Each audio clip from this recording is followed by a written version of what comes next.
La canne du destin de Lewis Carroll.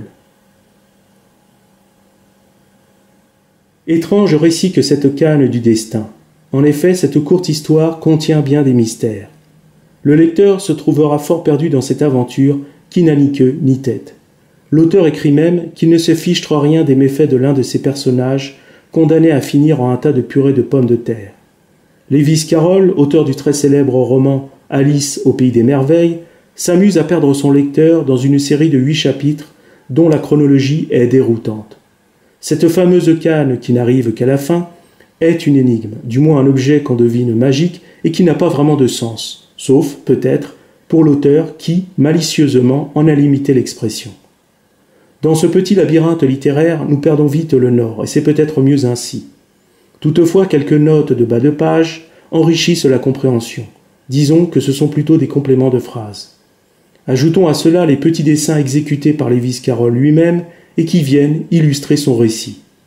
On peut dire que cette alchimie est particulièrement savoureuse, surtout en tenant compte de la qualité du papier choisi par l'édition, qui, outre sa belle épaisseur, propose au toucher une très fine rugosité.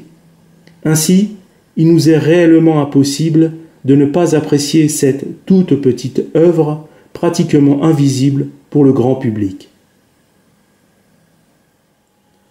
Si l'on s'attarde un peu sur les dessins de Lewis Carroll, ici, qui agrémentent l'histoire, on peut noter que le tracé va à l'essentiel, avec une légèreté particulièrement enchanteresse.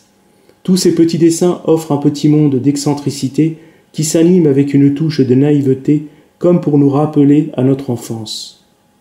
Tout séjourne dans l'humour, avec une physionomie singulière et un peu maladroite qui renferme une infantile vitalité.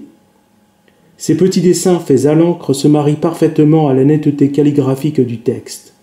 L'ensemble est une mince vapeur de cette littérature anglaise du XIXe siècle dont le prince n'est autre que Charles Dickens, et que Lewis Carroll mentionne au chapitre 4.